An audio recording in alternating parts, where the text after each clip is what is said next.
સલમાન ખાનના ઘરે firing case મામલે મુંબઈ ક્રાઇમ બ્રાન્ચની ટીમ સુરત પહોંચી ગઈ છે. ક્રાઇમ બ્રાન્ચની ટીમ તાપી નદીમાં બંદૂકને શોધી રહી છે. સૂત્રોએ જણાવ્યું કે આ ફાયરિંગમાં આરોપીઓએ વાપરેલી બંદૂકને શોધવા માટે મુંબઈ ક્રાઇમ બ્રાન્ચની ટીમ સુરત પહોંચી ગઈ છે. પૂછપરછ દરમિયાન આરોપીઓએ ક્રાઇમ બ્રાન્ચને જણાવ્યું હતું કે ગુનો કર્યા બાદ તેઓએ બંદૂક સુરતની મોટી નદીમાં ફેંકી દીધી હતી. ક્રાઇમ બ્રાન્ચની ટીમ સુરતમાં શોધી રહી છે. સ્થાનિક પ્રશાસનની મદદથી ડાયવર્સની વ્યવસ્થા કરવામાં આવી છે.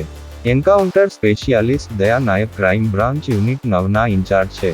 પોતાની ટીમ સાથે ગુજરાત પહોંચી ગયા છે.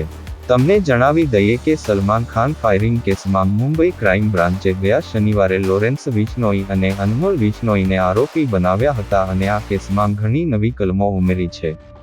મુંબઈ ક્રાઇમ બ્રાન્ચ ટૂંક સમયમાં જ અનમોલ બિશ્નોઈ વિરુદ્ધ લુકઆઉટ નોટિસ જાહેર કરવાની તૈયારી કરી રહી છે. તમને જણાવી દઈએ કે અનમોલ બિશ્નોઈ આ ફાયરિંગ કેસનો માસ્ટરમાઇન્ડ છે અને હાલ તે વિદેશમાં છે. આ ઉપરાંત ક્રાઇમ બ્રાન્ચ સાબરમતી જેલમાં બંધ લોરેન્સ બિશ્નોઈની કસ્ટડીની માંગણી સાથે કોર્ટમાં અરજી કરવાની પણ તૈયારી કરી રહી છે. સલમાન ખાન ફાયરિંગ કેસમાં બંનેને વોન્ટેડ આરોપી બનાવ્યા બાદ મુંબઈ ક્રાઇમ બ્રાન્ચ બંને પ્રક્રિયામાં વ્યસ્ત છે. સલમાન ખાનના ઘરની બહાર ફાયરિંગની ઘટના બાદ મુંબઈ પોલીસે જેલમાં બંધ ગેંગસ્ટર લોરેન્સ બિશ્નોઈ અને તેના નાના ભાઈ અનમોલ બિશ્નોઈને આ કેસમાં વોન્ટેડ જાહેર કર્યા છે.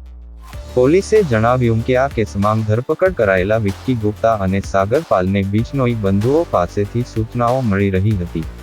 તમને જણાવી દઈએ કે 14 એપ્રિલના રોજ સવારે 2 મોટરસાયકલ સવાર લોકોએ ફિલ્મ અભિનેતા સલમાન ખાનના બાંદ્રા સ્થિત આવાસ ગેલેક્સી એપાર્ટમેન્ટ પર ગોળીબાર કર્યો હતો.